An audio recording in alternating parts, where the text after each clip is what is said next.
the recording now. So yeah. Yes. Okay. So I'll wait for the first slide.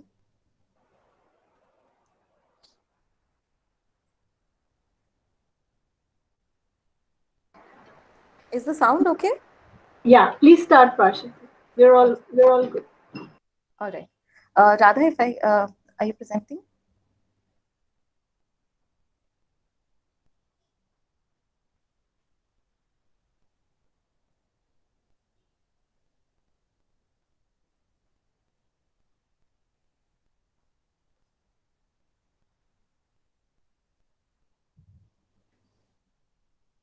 Yeah, first, next one.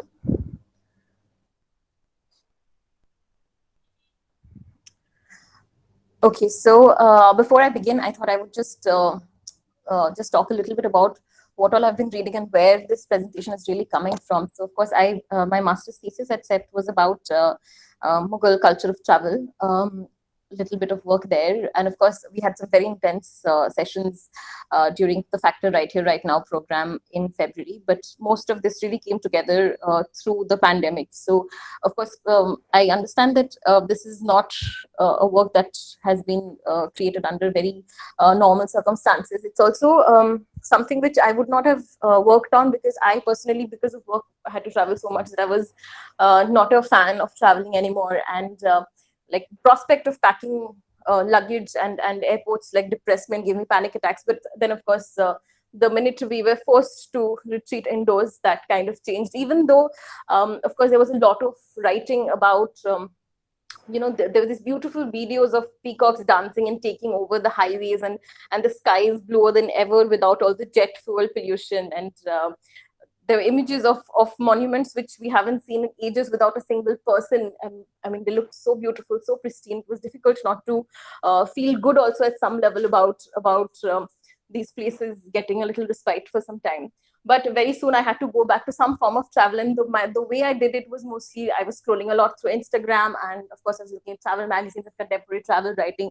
What I found was that this got old very soon, because in the name of travel, what they're doing is that they're actually doing places. So it becomes like a, 12 days, one continent kind of tours.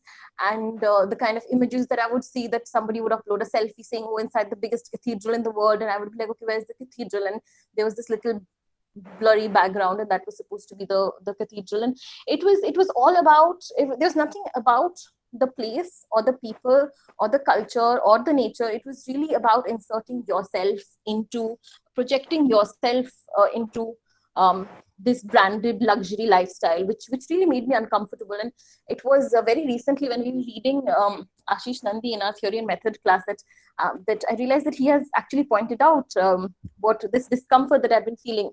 I'm quoting him. He says that travel now is encased in a neo-colonial hierarchy, not the psychogeographic journey to the border of itself. And he talks about how when we travel now, we are really, what we're doing is something very hierarchical. It's almost like we're colonizing a certain group of people. We're taking away their narrative and we're reporting on them as objects. So, and he talks about the last time that travel really happened the way it should happen was during the time of some Persian travelers. I think he specifically mentions I think Al-Biruni as the first anthropologist of the world, and how the way he traveled, the stranger, again I'm quoting Ashish Nandi, the stranger and the self mirror each other infinitely to extend the border of our beings. So this infinite reflection, and really, I mean, one must ponder on the word reflection here and what it means to travelers, and how you are at the same time broadening your own horizons, and in the sense that you're broadening your idea of self, at the same time you're opening up to newer cultures. How that really happens very, very little now. And I was trying to recollect of what good, great travel writing I've read which can actually give us the similar sense, and I couldn't find much. I was looking at some of Tagore's writing, which I think came very close. They were published, his correspondence that was published much later through many of his trips, where he would spend these extended periods on the steamships going from India to Canada, or these very long distance journeys. And what I realized is one of the things that perhaps then is conducive to travel writing is the speed of travel, and it's perhaps when you are truly slow and you give yourself the time to take in your surroundings that you can really write something of meaning, and you can really appreciate other cultures. And at the same time, I've also been studying a lot about Persian. I've also been studying Persian, and from that end, I was being avalanched by I was alarmed at the number of proverbs that I had to study, which had to do with travel, and in particular travel. And it was very interesting how often the camel comes in the text, and it's so the proverb here talks about the need to simulate the motion of a camel, which moves very slowly, but it also moves through the day and night. And so much of the culture is actually about travel. If you look at this woodcut painting, you see this camel caravan moving in front of the Taj Mahal. It's obviously a moonlit night, and because they were of course also traveling through very inhospitable, hot conditions. So a lot of the times they would travel through night, and there are all these beautiful cultural practices which started somewhere in Central Asia, but then found its way across the continent of Asia, where there is this one tradition which I found very beautiful, where before somebody begins a journey, you sprinkle milk, and it's supposed to symbolize that may your path be white, so that you can travel safely through the night.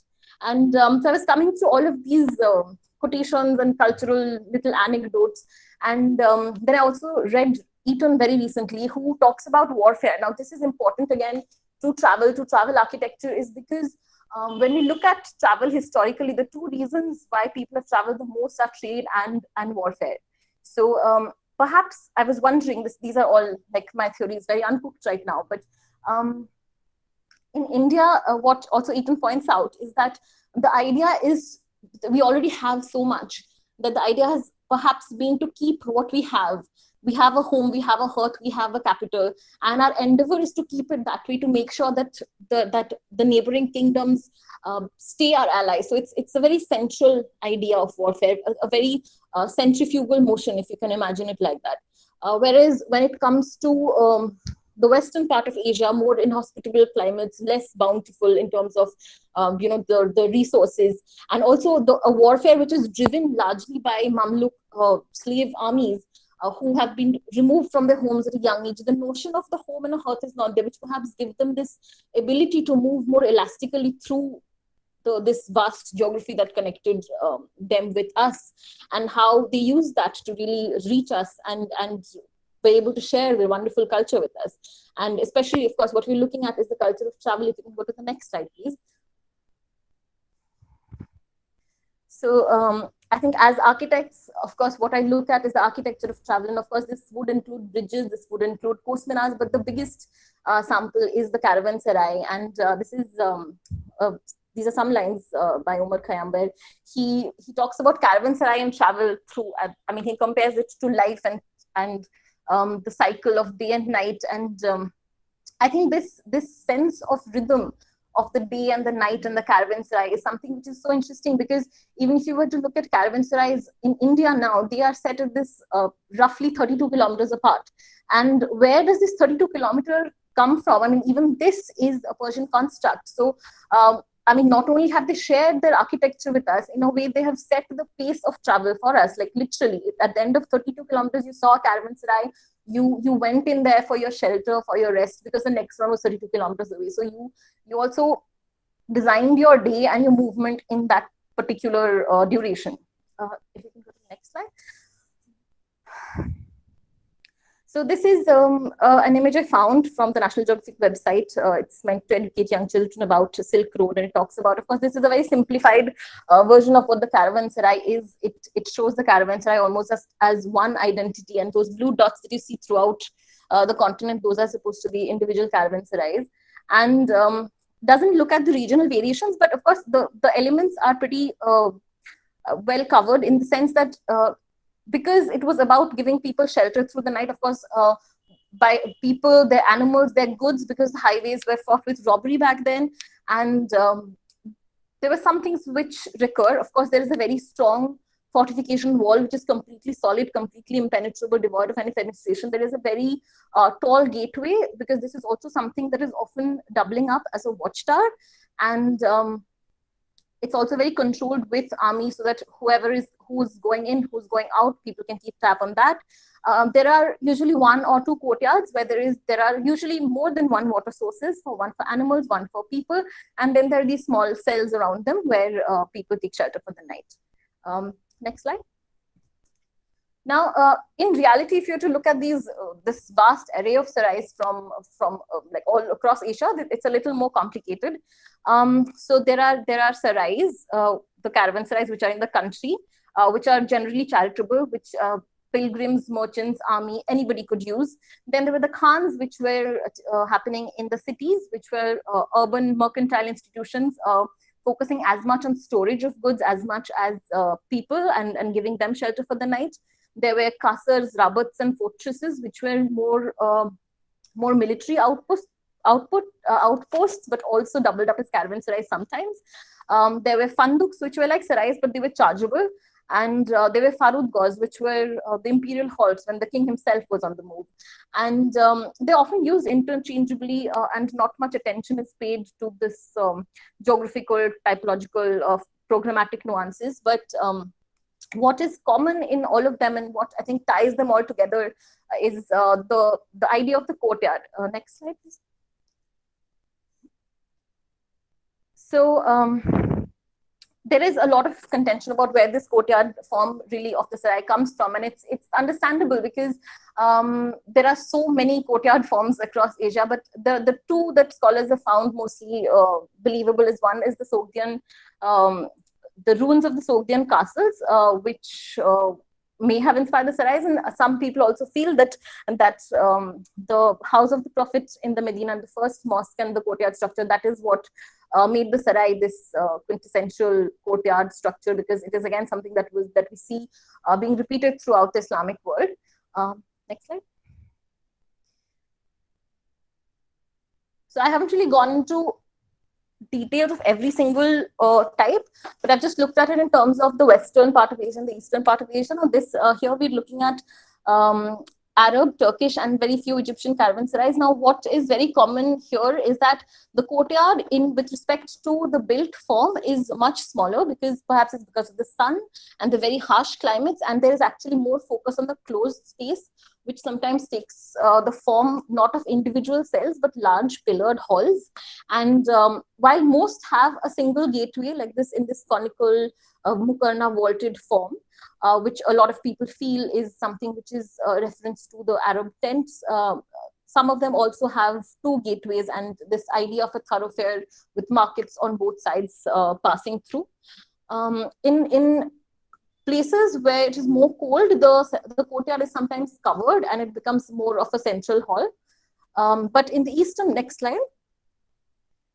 In the Central Asian caravanserai complexes that you find, you see that it's much more of a very regulated square. The courtyard is quite large. The courtyard is actually where most of the activities take place.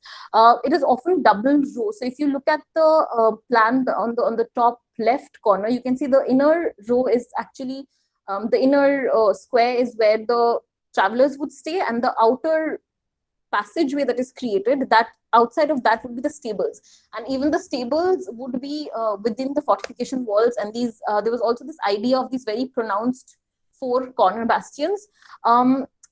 Sometimes the courtyard would have a mosque, and sometimes the mosque, the hammam, the tea house, dedicated space for storage, these would add on to the main square form of the sarai to create larger complexes like what you see on the right.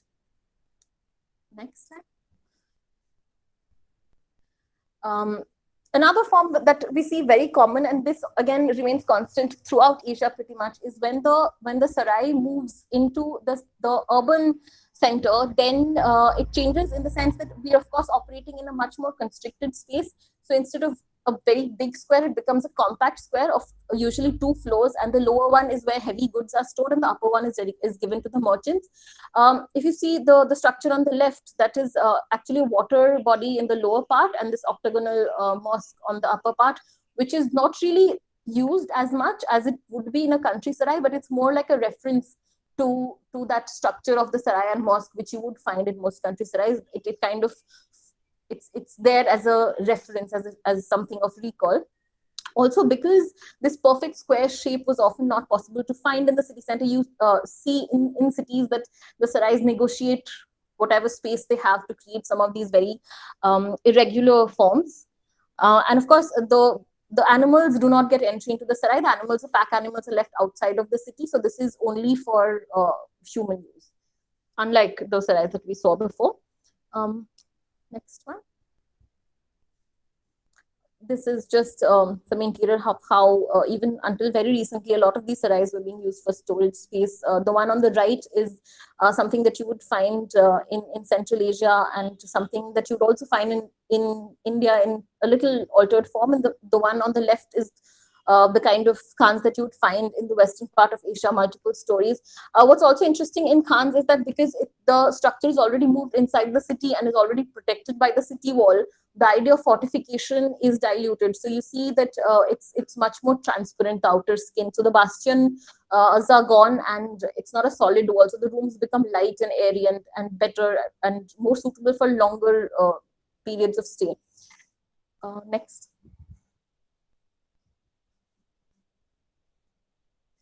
Now the city center itself, I mean, we don't see many sarais inside cities because a lot of them have been taken over by the urban sprawl, and because the courtyard and the cell form is also so adaptable to so many different functions that they have been taken over and slowly remodeled. But it's interesting to know that in the medieval world and in even the early modern world, the center of the city was actually defined by the place where there was the sarai, there was the hammam, and there was the mosque together.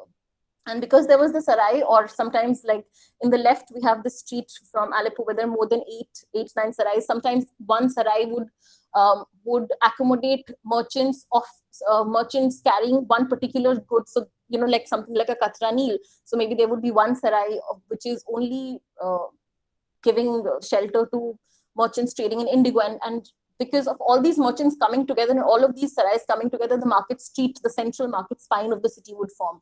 And the sarai and the mosque and the hammam would happen around them. Next slide.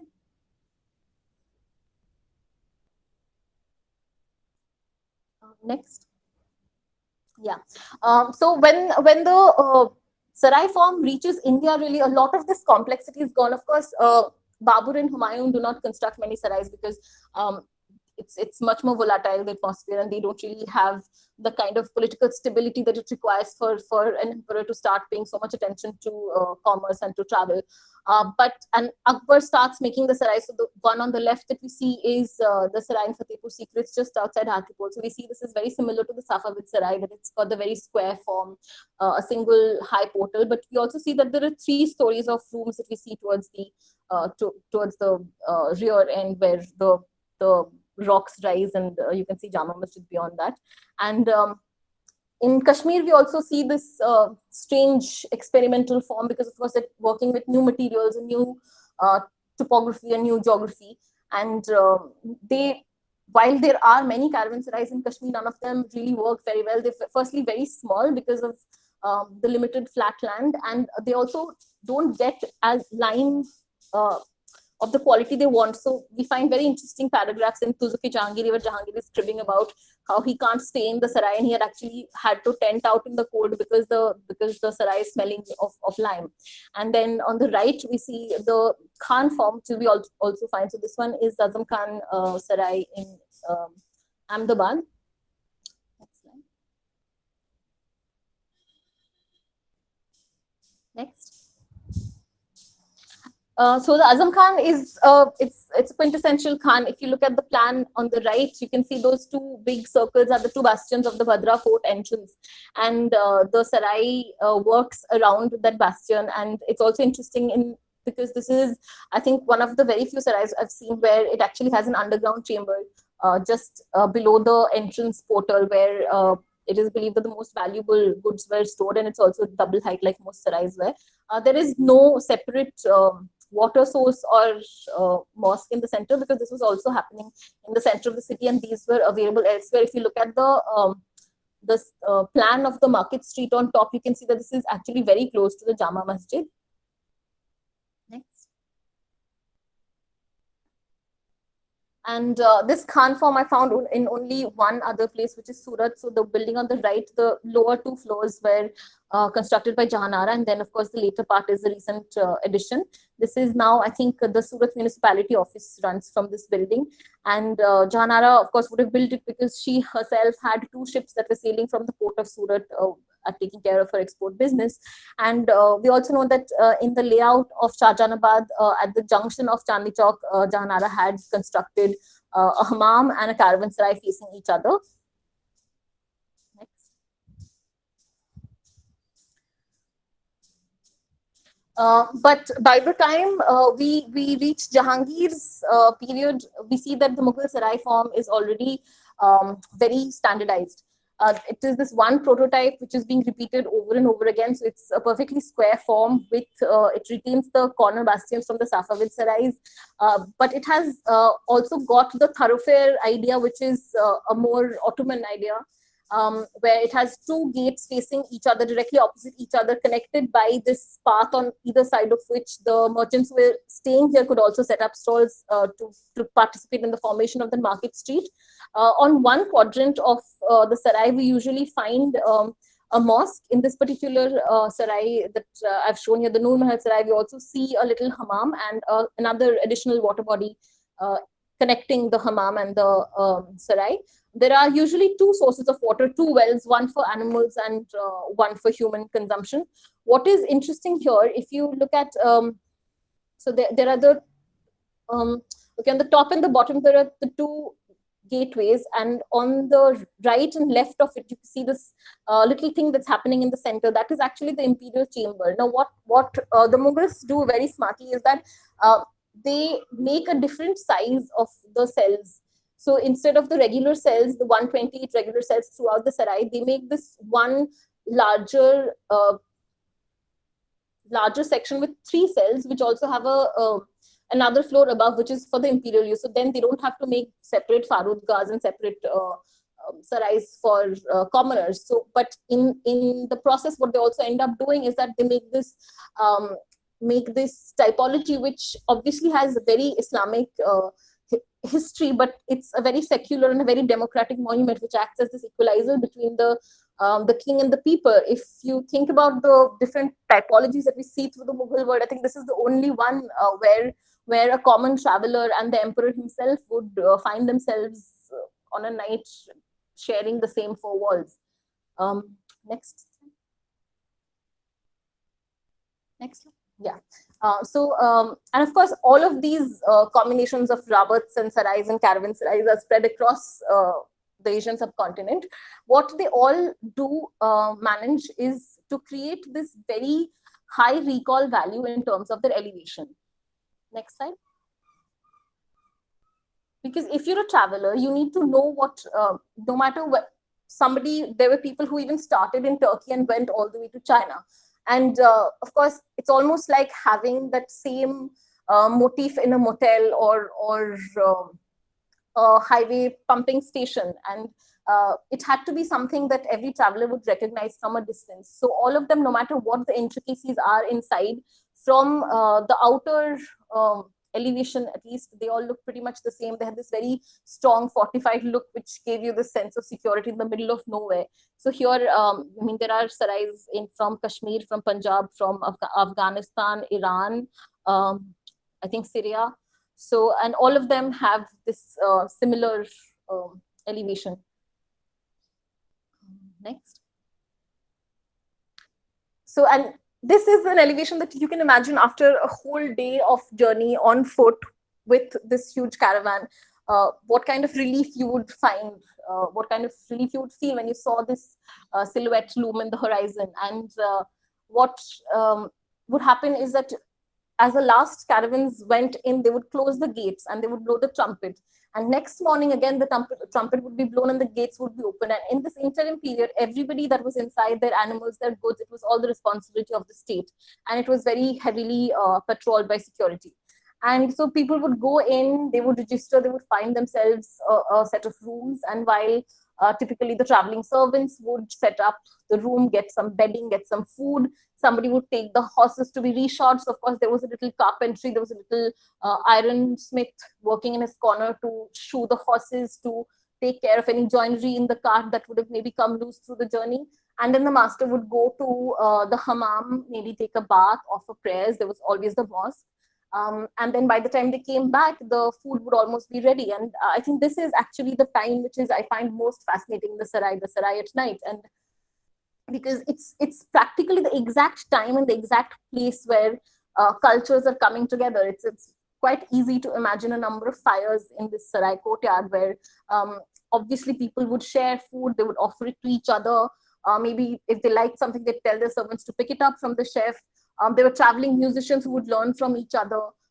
Traders would exchange trade goods. They would pick up proverbs from each other, like, even proverbs on travel.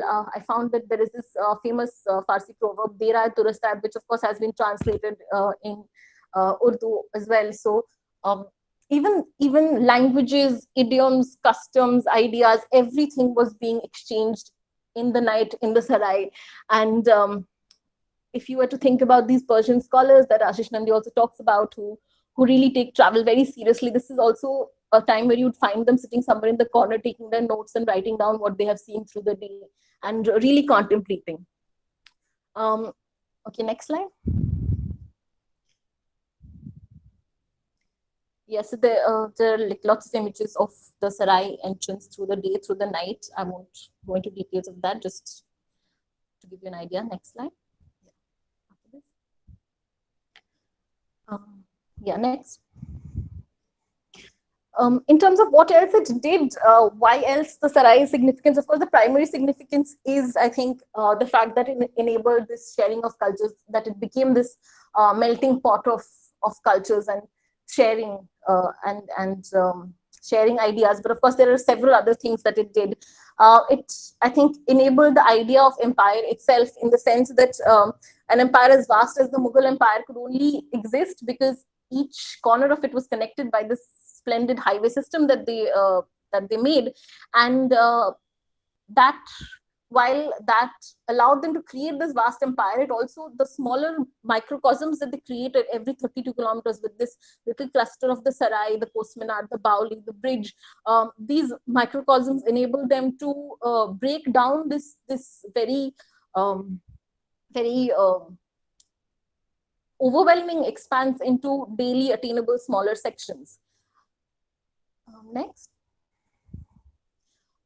It also did several more things differently for the empire, for his courtiers and for the Mughal women. So for the emperor, for instance, the whole system of information was dependent on this. But of course, it also came in handy when he was moving courts, because the Mughal capital was again something that was always moving from Lahore and Delhi and Agra and then Deccan and then Kashmir. So that was being enabled by the sarais. And also the whole the spy network was something that the sarais enabled, because the horses and the duck chowkis would be stationed here. I think for the Mughals, what it also did is that it was through this extensive travel that their identities as foreigners, as outsiders, were subsumed with the Indian identity, as they spent more and more time with the Indian countryside and not necessarily inside these palaces and forts, which recalled their Timurid ancestry. But it also enabled them to see India through a new lens. For their courtiers, of course, there was this what the sarai did is that it prevented the accumulation of wealth. So the Mughals had this legislative system, which was known as escheat, where after a courtier died, all of his properties would be reverted back to the emperor. Now, how much of it was practiced in real life is, of course, a matter of question. But if somebody managed to amass wealth large enough for the emperor to actually take up and notice, then there have been incidents which were recorded where all of the property actually did go back to the emperor. So what it did was it created this frenzy of charitable building. And after tombs, caravanserais became the next most popular typology that nobles started to construct, because of course it was also associated with this act of charity, and how by doing that you become this benevolent person in people's eyes. It was a way to evade penury in case you lose all your property, because while most sarais were free, it gave free shelter to travelers, they could be chargeable as well. So a sarai which was free while you had your property could actually be turned into a chargeable in system if you lost your property. For women, I found this very interesting that there are so many women. Of course, Noor Jahan has made 2 sarais, both called Noor Mahal, also giving us the sense that this could have been some kind of a flagship. Jahanara made sarais in the most important town centers and port centers where she herself was conducting business from. Zeenat-un-Nisa actually made 14 sarais between Lucknow and Bengal, and we find that Aurangzeb praises her very heavily for this. Now, this is, of course, very counterintuitive to everything that we know about women, which is not much to begin with. If you go to the next slide. So primarily, we have no data about Mughal women. When we, even in book chapters, very few books actually have chapters on Mughal women in Mughal history books, and they're kind of thrown randomly in between, like, Mughal cuisine and Mughal housekeeping, or, somewhere between jewelry and textile. And that's the kind of impression that we have, that these youthful, beautiful women, like, lazing around inside the Zanana. But then we see a lot of building activity, and we start to question that. And what appears is a twofold problem. So the first one is really that the Mughal women had actually had very mobile existences before Akbar, and they were traveling with Humayun, with Babur through battlefields, hunts, even when they were escaping their enemies, and they were spending most of their lives on horseback with the most perfunctory of parda being observed. But then once Akbar comes, he actually makes this cloistered Zanana, formalizes the Zanana structure in Fatehpur Sikri, and they are removed from the public first by architecture and then again by his court historians, who stop referring to women by their names. So of course, it comes across as these very exalted titles, Kashmiri Begum, and then there is Srinathi Begum. But what it effectively reduces them to is from human beings to this roster of ally states. So they're no longer even seen as humans. They're not, while some of the matriarchs from Babur Humayun's times do retain their autonomy, most of these women can't move outside of the Zanana. And because the court historians don't talk about them, we have to start relying on travelers' accounts, which is our second problem. Because most of the foreign travelers, I'm talking about the European travelers here that came to visit the Mughal court, were people who were not only culturally distant, but they had a significant language problem as well. For instance, we call them Mughals, but they didn't call themselves Mughals. They were known as the Gurkhani, and which is also very interesting when we talk about women, because Gurkhani is a system that Genghis Khan invented to give more power to his daughters, where the Gurkhani were his sons-in-law who would come to him to serve, so that his daughters would take the throne in these sons instead of these sons. So of course, all these cultural nuances were lost in them, and what they relied on was mostly unfiltered bazaar gossip, which then filtered down to our common collective memory through this colonial education system that we had.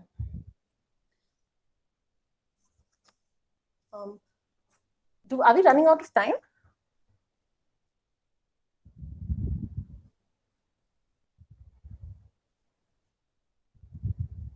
Should I continue? I think it would, if you can, we have 5 minutes remaining for the session. All right, okay, great. Yeah, so and we find mentions of very few women. Some who do find their way are Noor Jahan, of course, but although we find Jahangir himself talking about Noor Jahan as this very able companion, somebody who can help him with running of the state, while he himself is very taken up with his opium and his wine. But court historians are not as kind, and they portray her as somebody who's Machiavellian and who's very cunning, and they talk about Jahangir's government as the petticoat government, and Noor Jahan's whole family is the Noor Jahan Janta, who's this very clawing political faction that are trying to take the power from the emperor. And of course, even Jahanara, I mean, even though she was the Padshah Begum and she was somebody who's known to have been a very charitable person, there are a lot of gossip about why she was so powerful and what her real relationship was with Shah Jahan. Next. But then I think in 1960s, this tendency really started to change, and we see people like Rekha Mishra, like Finley, like Ruby Lal, unearthing these women like Asya Daulat Begum, Kutlub Nigar, Khanzada, who were extraordinary in their own right, and they were diplomats. They were advising the emperor in matter of business. They were hunting. They were playing polo. Coins were being struck on their name. They had their own ships for their export businesses, and of course, they were also doing the things that they have been associated with earlier, so perfumery and textiles and jewelry and all patronage to art and architecture that was there. But what also emerges is that their patronage to art and architecture is not limited to these little family tombs and gardens like we had been led to believe, but they were actually investing very heavily in public architecture. Next slide. So of course, we see that Jahanara is very invested in city centers and in port towns and getting the markets as much infrastructure as she possibly can. But we also see Noor Jahan, who's making a number of sarais across and her other monuments as well. Some of these are tombs, some of these are mosques and dargahs and even gardens. Next slide. So I think I'll have to stop here. I was going to discuss one particular caravanserai in detail by Noor Jahan, but I don't think we have the time for that. But Parshati, finish your train of thought. Yeah. So the idea was. I also feel you can. No, sorry to interrupt. You can actually give us that detail. It's okay. We can run over by maybe a few minutes. It's all right. Let's do one at least. Yeah. It's actually quite elaborate. So. Oh, okay. It's fine. Take your so I'll just wrap it up. I'll just say that this is just these are just a lot of ideas at this point, and what it is all headed towards is to see that, so of course, while we do understand that these Mughal women had this part to play in creating this Mughal culture, where these literature that we have now, they tend to become repetitive, it's because they are all referring to these very limited written sources that we have, which were also written by men, a lot of art which was by men. So of course there is also that component of male gaze there, which everybody's trying to negotiate. What is something that has not been really looked at is architecture patronized by these women. So if we were able to look at this architecture as literature, and if you were able to do a deep reading of this architecture and see that what these women are trying to do, trying to say through these buildings, who they are referring to, who they're trying to, who they're inspired by, whether they're by making these caravanserais, for instance, and hammams, how they are trying to get a lot of women to move out of their houses and take part in these sensorial pleasures that the late Mughal court, for instance, was very well known for. I think this could be an alternative source which would be worthwhile to look at. So that is the premise of my possible potential PhD. So yeah, I think I'll stop here.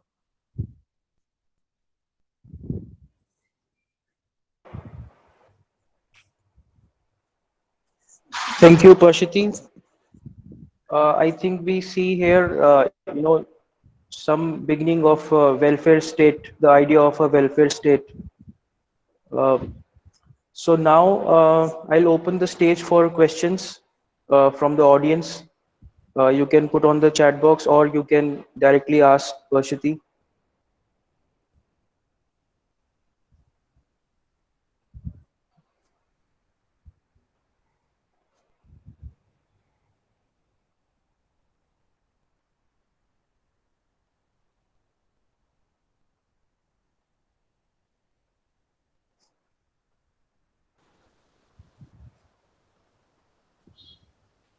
Anybody has any question?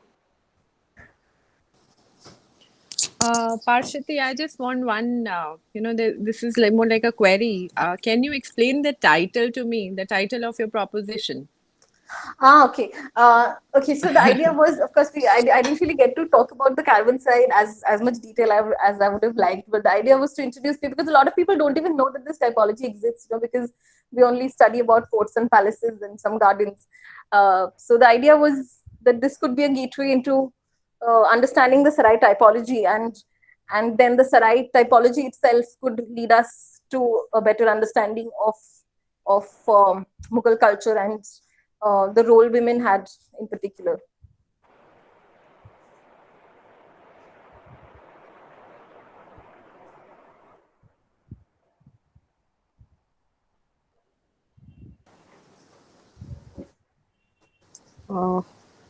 Okay. A portal. All right. Okay. Maybe.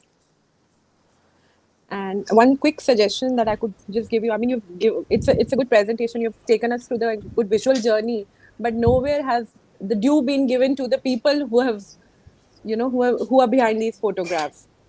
Nowhere have you mentioned any. I mean, there's no citation, no reference to the images that you've So used those throughout I your actually, presentation.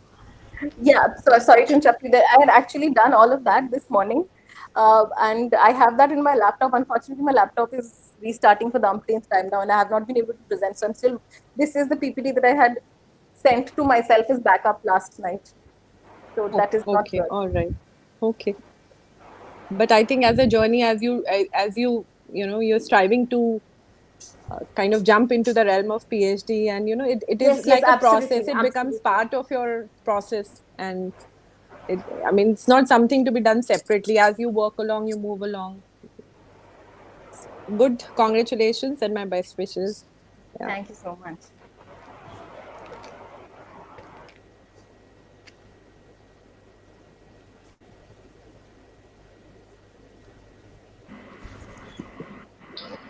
Okay. Question. Yeah. Hello. Okay. So there are many questions, Parshati. Sachin, can I ask a question? Tapasya, yeah, Tapasya, you can. Yeah. Okay, thank you. So, Parshati, you've been talking about the patron and your object of affection is caravanserai, but is the focus going to be like you talk about the building itself being read as literature?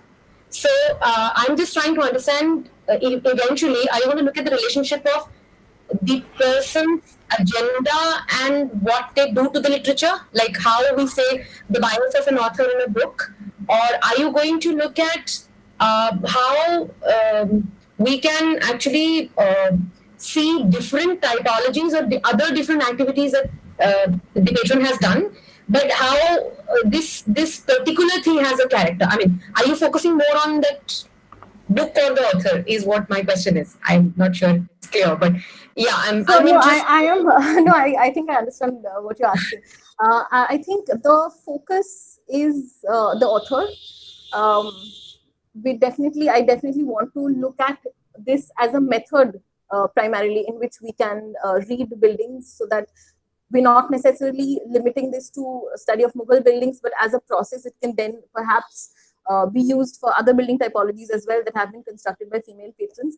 The lens, I mean, the object of my affection is the caravanserai, because perhaps that is the typology that I know best. And I also feel that as a public typology, as a typology that is exposed for interpretation by more people, and comparing it a little to whatever more domestic typologies that I've seen sometimes by the same patrons, I think that there is much more content in the public typologies, which is why the selection of the Sarai in particular.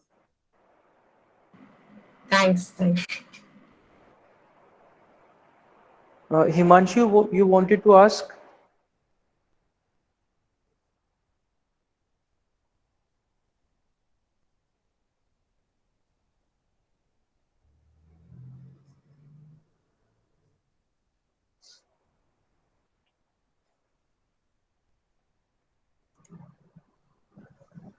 So if I may, while Himanshu gets back, Sachin, can I?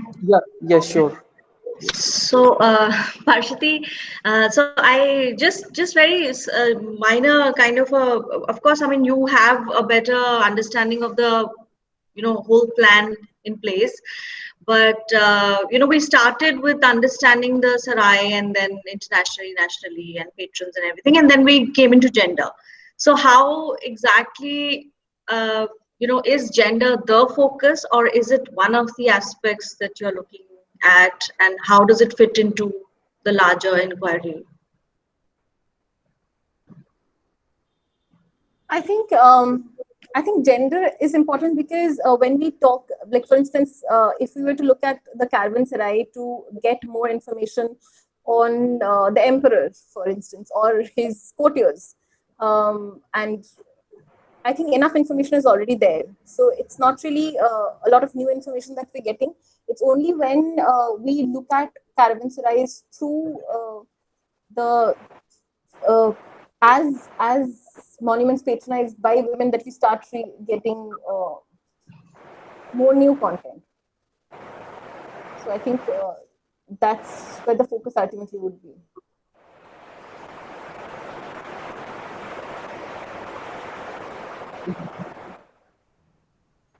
Can I make a comment, Sachin? Yes, yes, Okay. ma'am.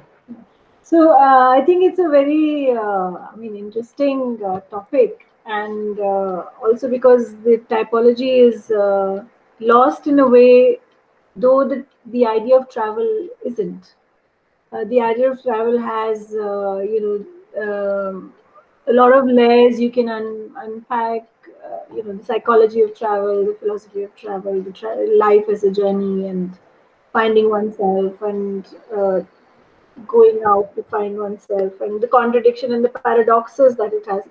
But also, I mean, how much of that material, therefore, is in danger of you coloring from your present quest? In your mind, I feel the separation will have to be established as to how much of, how many of these questions are grounded in today's reality rather than the reality of the material, because it's a historical research. So, for example, women as patrons. Now, your expectation obviously would be they are different as patrons. They are more, empathetic. What if the story is different? What if it tells you that actually women are really nasty as patrons? Are you willing to you have to be willing to absorb the reality, the historical reality that may provide you with some rude shocks. So what I'm suggesting is that a topic like caravanserai and travel and Mughals, and, is also a very romanticized, Yeah. nostalgic idea. And your paintings show that, especially in the 19th century, where exoticization of, and Saeed has written about this, exoticization of Indian culture was concerned. It was to do with, women in gay abandon lying around in the courtyards was the idea of how this architecture was used, and you know and we are therefore our imagination is heavily influenced by that. We are the products of that. We are products of modernism. And how much you will be able to separate that, at least be aware and mindful and conscious of that layer. Yes. Also, I find this very interesting, the idea of charity very interesting, and whether it is a political, there is a political agenda to charity. Are you looking for this, this, altruistic nature of, people, which you want to just give money out. So of course, what you also show that the choices between building a caravanserai and looking charitable to the population versus losing the property to the king. So obviously, then it becomes a political counterpoint to the mainstream politics. So whether you can call it charity, and whether there is anything called charity. The other thing, which was really interesting, and thank you for a very meaty present for vegetarians. I would say presentation with a good bite is what yours was. I shouldn't use the word meaty. I think it's very untasteful. Um, so with a good bite, and there were a lot of layers one could explore. And like we talk about Baoli's being a landscape marker, and that's where the water flows. So in a way, sarais are the markers of the route, Yeah. the trade route. So what happens is, I think Jaising used that in Jaipur very smartly, and a lot of sarais use that. You have an established route, the Mughal highway through the trade, and you plonk a sarai on it, or you plonk a city on it, and then steer that route through the city Yeah. to increase the prospect of trade and therefore wealth.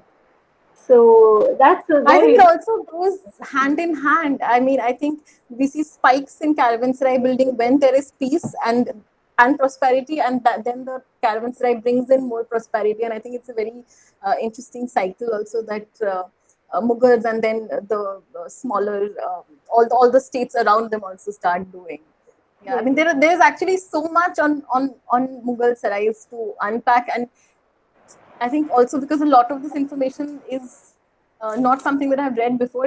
I get a little distracted, and everything sounds like, oh, this is a great idea that I should pursue, and I have to keep telling myself that the step back. solution for your distraction is lock yourself in a PhD, and then you won't get Ma'am, hopefully distracted. soon. Thank you, Bharti. We'll continue our chat, of course, later. Thank you, ma'am.